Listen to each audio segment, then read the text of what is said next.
SLBC టన్నెల్లో చిక్కుకున్న కార్మికులను రక్షించేందుకు తీవ్రంగా ప్రయత్నిస్తున్నామన్నారు డిప్యూటీ సీఎం భట్టి విక్రమార్క. దేశంలో ఉన్న నిపుణులందరినీ పిలిపించామని చెప్పారు. కానీ బీఆర్ఎస్ మాత్రం ప్రతిదీ రాజకీయం చేస్తోందని ఫైర్ అయ్యారు. బీఆర్ఎస్ నేతల మాటలను సీరియస్ గా తీసుకోవాల్సిన అవసరం లేదంటున్న భట్టి విక్రమార్కతో మా ప్రతినిధి Ramesh face to face. SLBC టన్నెల్లో రెస్క్యూ ఆపరేషన్ 4వ రోజు కూడా కొనసాగుతుంది. ఎట్టి పరిస్థితుల్లో కూడా బయటికి తీసుకెందుకు సహాయ సహకారాలు అన్ని విధాలు కూడా కృషి చేస్తున్నటువంటి పరిస్థితి కనిపిస్తుంది. ఉదయమే డిప్యూటీ సీఎం భట్టి విక్రమార్క కూడా ఇక్కడికి చేరుకోవడం జరిగింది. అధికారులతో కూడా మాట్లాడడం జరిగింది. మనతో మాట్లాడడానికి డిప్యూటీ సీఎం ఉన్నారు. 4 రోజుల నుంచి కూడా రెస్క్యూ ఆపరేషన్ కొనసాగుతుంది. మీరు కూడా అధికారులతో మాట్లాడడం జరిగిందా? ఏం పురోగతి అంతా మీకు ఇందాక వివరించారు ఉత్తమ్ కుమార్ గారు. సో సాధ్యమైనంత వరకు భారతదేశంలో ఉన్నటువంటి నిష్ణాతులందరినీ కూడా పిలిపించారు, ఇంక్లూడింగ్ రాష్ట్ర ముఖ్యమంత్రి గారు, ప్రధానమంత్రి గారితో కూడా మాట్లాడి దేశానికి సంబంధించిన భారత ఆర్మీ రంగానికి సంబంధించినటువంటి వాళ్ళని కూడా పిలిపించారు. నేవీ వాళ్ళు వచ్చారు, ఆర్మీ వాళ్ళు వచ్చారు, సింగరేణి కాలేజ్ వాళ్ళు వచ్చారు. అందరూ పెద్ద టీంలన్నీ అక్కడ పనిచేస్తూ ఉన్నాయి. కొంత ప్రతికూల వాతావరణ పరిస్థితులన్నీ కూడా, ఇది అత్యంత క్లిష్టమైనటువంటి టన్నెల్లో కొంత ప్రతికూల పరిస్థితులు ఉన్నాయి. వాటిలన్నింటినీ అధిగమించడం కోసం తీసుకోవాల్సిన చర్యలను తీసుకోండి. మీరేమో 4 రోజుల నుంచి ఆర్మీ, నేవీ, ఎన్డీఆర్ఎఫ్, ఎస్డీఆర్ఎఫ్ మొత్తం కూడా టీంలన్నీ ఇక్కడ పనిచేస్తున్నాయని మీరు చెప్తున్నారు. కానీ ప్రతిపక్ష పార్టీ ఏమో పూర్తిగా విఫలమైంది వారిని సాయ చర్యలు అందించడంలో అని కూడా బీఆర్ఎస్ నేతలు చెప్తున్నారు.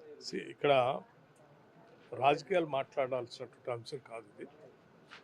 బట్ ఇక్కడ పనిచేసేటువంటి వ్యవస్థలన్నీ కూడా యావత్ భారతదేశానికి ఇన్ని సంవత్సరాలు తయారు చేసుకున్న వ్యవస్థలన్నీ పనిచేస్తున్నాయి. సో ఆ వ్యవస్థలన్నింటినీ వైఫల్యం చెంది ఆయన మాట్లాడటం అనేది కరెక్ట్ కాదు. భారతదేశానికి సంబంధించినటువంటి ఎన్డీఆర్ఎఫ్ లాంటి అత్యంత ప్రతిష్టాత్మకమైన దేశానికి సంబంధించినప్పటికీ నేవీకి సంబంధించిన కమాండోస్ పనిచేస్తున్నారు. ప్రపంచంలోనే మంచి పేరు ఎన్నికలినటువంటి వాళ్ళు. అట్లాగే సింగరేణి కాలేజ్ సంబంధించినటువంటి వాళ్ళు ఉన్నారు. మిగతా వివిధ రంగాలకు సంబంధించిన వాళ్ళంతా పనిచేస్తూ ఉంటే వాళ్ళు వైఫల్యం చెందారని అట్లా అర్థం లేని బాధ్యత రహితమైనటువంటి మాటలు కరెక్ట్. మీరేమో ఎస్ఎల్బీసీని ప్రతిష్టాత్మకంగా తీసుకున్నారు, కానీ వారు చెప్తున్న ప్రకారం టెక్నికల్గా అసలు ఇది కరెక్ట్ కానే కాదని కూడా కేసీఆర్ గతంలో అసెంబ్లీలో మాట్లాడినటువంటి వీడియోలు, కానీ ఇప్పుడు వారు చెప్తున్నారు ఇది టెక్నికల్గా కరెక్ట్ కాదు, ఇలాంటి ప్రమాదాలు జరుగుతాయని వారు పని చేయలేదని కూడా చెప్తున్నారు. టెక్నికల్గా కరెక్టా కాదా అనేది ప్రపంచవ్యాప్తంగా కొన్ని వేల కిలోమీటర్లు చేసినటువంటి సంస్థలు, వ్యవస్థలు కూడా పనిచేస్తూ ఉన్నాయి. ఓ సందర్భంలో అనుకోని పరిస్థితుల్లో ఇటువంటి ప్రమాదాలు జరుగుతాయి. ఇలా ప్రమాదాలు జరగటం చాలా దురదృష్టకరం. ఇటువంటి జరగకుండా ఉండాలని కోరుకుంటాం మనం అందరం. జరిగినప్పుడు అందరూ కలిసి సమిష్టిగా ఆ ప్రమాదంలో ఉన్నటువంటి వాళ్ళని బయట తీసుకురావడం కోసం ప్రయత్నం చేస్తాం, బాధ్యత కలిగిన అంతా.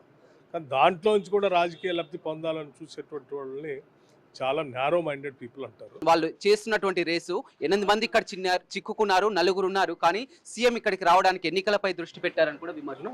బాధ్యత కలిగినటువంటి ప్రభుత్వం ఏం చేస్తుందంటే ఈ రెస్క్యూ ఆపరేషన్ చేయటానికి దేశంలో ఉన్నటువంటి వాళ్ళని అందరితో మాట్లాడి, చివరి ప్రధానమంత్రితో కూడా మాట్లాడి ముఖ్యమంత్రి గారు అందరినీ ఇక్కడ పిలిపించి దీన్ని ఒక మంత్రి గారిని ఇక్కడ ఇన్ఛార్జ్ చేసి కంటిన్యూస్గా మానిటర్ చేస్తూ పనిచేపిస్తూ ఉన్నారు. అందరూ వచ్చేట కూర్చుంటే ఆ చేసే మానిటరింగ్ చేసేటువంటి వ్యవస్థ కూడా వాళ్ళు టెక్నికల్గా చేయాల్సినటువంటి పని. ఇక్కడికి వచ్చి కూర్చుంటే ఇదంతా డిస్టర్బ్ అవుతుంది. చేయాల్సిన విధంగా మానిటర్ చేస్తూ పని చేయించాలి తప్ప ఇక్కడికి వచ్చి రాజకీయాల కోసం కనపడే కార్యక్రమం, దాంట్లోంచి రాజకీయ లబ్ధి పొందాలనే ఆలోచన లేదు. వాళ్ళందరం బతికించాలి, ఏదో రకం బయటికి తీసుకొని రావాలి, కావాల్సిన రెస్క్యూ ఆపరేషన్ చేయాలి, దీన్ని కోఆర్డినేట్ చేయాలి. కోఆర్డినేట్ చేయడానికి డ్యూటీ కొద్దిమంది మంత్రులు ఇక్కడ డ్యూటీ చేశారు, చివరికి నన్ను కూడా పంపించారు. అట్లాగే దేశంలో ప్రధానమంత్రి గారితో మాట్లాడుతూ ఉన్నారు, మిగతా వ్యవస్థలతో మాట్లాడుతున్నారు, అందరిని ఇక్కడ పంపిస్తూ ఉన్నారు. కాన్స్టెంట్గా వారు మానిటర్ చేస్తూ ఉన్నారు. కానీ ఎందుకని సార్ దేశ ప్రధాని మోదీ స్పందించడం జరిగింది, రాహుల్ గాంధీ స్పందించడం జరిగింది, అంతా కూడా ప్రతి ఒక్కరూ బయటపడాలి, సురక్షితంగా కావాలని ఇంత జరుగుతున్నా కానీ బీఆర్ఎస్ అటాకింగ్ ఏంది, ఒకటి వైరల్ చేయడం కానీ ఇవి కానీ గతంలో కానీ ఇలాంటి దాన్ని ఏమంటారు? బీఆర్ఎస్ వాళ్ళకి కేవలం రాజకీయాలు తప్ప ప్రజల సంక్షేమం కానీ రాష్ట్ర అభివృద్ధి గురించి కానీ ఆలోచన లేదు. అలా ఉండుంటే వాళ్ళు ఇటువంటి మాటలు మాట్లాడేవాళ్ళు కాదు. రైట్, చూడొచ్చు మొత్తం మీద చాలా స్పష్టంగా చెప్తున్నారు. ఇది రాజకీయ కోణంలో చూడాల్సినటువంటి అంశం కాదు. మొత్తం మీద ఎన్డీఆర్ఎఫ్ కానీ, నావీ కానీ, ఆర్మీ కానీ, మొత్తం టెక్నికల్ టీం కానీ అన్ని విధాలా కూడా సహాయ సహకారాలు చేస్తూ గత 4 రోజుల నుంచి కూడా నిర్విరామంగా కృషి చేస్తున్నాం. ఒక సీఎం వచ్చి ఇక్కడికి చూడాల్సింది కాదు, డిప్యూటీ సీఎం కానీ, మంత్రులు కానీ పూర్తిగా నిమగ్నమై ఉన్నారు. ఇక్కడికి వస్తే డిస్టర్బెన్స్ అవుతుందని చెప్తున్నారు.